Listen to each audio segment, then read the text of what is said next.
تین واقعات کا ذکر جس میں ہمارے لیے عبرت و نصیحت کا بے پناہ ذخیرہ ہے۔ پہلا واقعہ تو یہ ہے کہ بغداد کو فتح کر لینے کے بعد ہلاکو خان نے اپنے ساتھیوں سے مستعصم باللہ کے قتل کا مشورہ کیا، تو سب نے یہی مشورہ دیا کہ اسے قتل کر دیا جائے، مگر دو نام نہاد مسلمان اور غدار یعنی نصیر الدین توسی اور القمی جو ہلاکو خان کے دربار میں موجود تھے، انہوں نے یہ مشورہ دیا کہ بادشاہ سلامت، آپ اس خلیفہ کے گندے خون سے اپنی تلوار کو ناپاک نہ کریں بلکہ اس کو چمڑے میں لپیٹ کر کچل دیا جائے۔ ہلاکو خان نے اس کام کی ذمہ داری القمی کے سپرد کی جو کہ مستعصم باللہ کا وزیر خاص تھا۔ القمی نے اپنے آقا کو چمڑے میں لپیٹ کر اسے ایک ستون سے باندھا، پھر اس پر لاتوں کی بارش کر دی یہاں تک کہ اس کا دم نکل گیا۔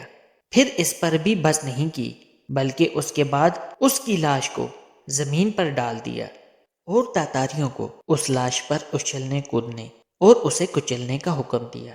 دوسرا واقعہ یہ ہے کہ جب تاتاری عالم اسلام کی اینٹ سے اینٹ بجا رہے تھے اور مسلمانوں کا خون بے دریغ بہا رہے تھے، تو امام ابن تیمیہ رحمۃ اللہ علیہ نے مسلمانوں کو ان کے خلاف جہاد کرنے کے لیے ابھارا، مگر کئی فقہا اور علماء کا اس کے بارے میں اختلاف ہو گیا کہ تاتاریوں کے خلاف جنگ کرنا جائز ہے یا نہیں۔ تاتاری تباہی مچاتے رہے اور مسلمان آپس میں لڑتے رہے۔ اور تیسرا واقعہ یہ ہے کہ خلیفہ نے کئی خفیہ زمین دوز حوض بنا رکھے تھے جن میں جواہرات اور اشرفیوں کی تھیلیاں بھری ہوئی تھیں۔ ہلاکو خان نے یہ سب خزانے اپنے قبضے میں لے لیے اور خلیفہ کو نظر بند کر دیا۔ خلیفہ کو سخت بھوک لگی، اس نے کھانا مانگا تو ہلاکو خان نے اپنے کارندوں کو حکم دیا کہ جواہرات کا ایک تشت بھر کر خلیفہ کے سامنے لے جاؤ اور کہو کہ یہ کھاؤ۔ ایسا ہی کیا گیا۔ خلیفہ نے کہا کہ میں ان کو کیسے کھا سکتا ہوں، میرے لیے تو روٹی لاؤ۔ ہلاکو خان نے اسے بڑی عبرت آمیز بات کہی۔ ہلاکو خان نے کہا کہ جس چیز کو تم نہیں کھا سکتے اس کو حوضوں میں بھر کر کیوں رکھا ہے؟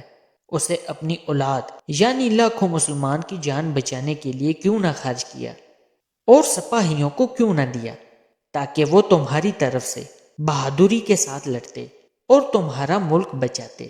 اللہ پاک ہم سب مسلمانوں کو آپس میں اتفاق سے رہنے کی توفیق عطا فرمائے اور حضور پاک صلی اللہ علیہ وآلہ وسلم کے نقش قدم پر چلنے کی توفیق عطا فرمائے۔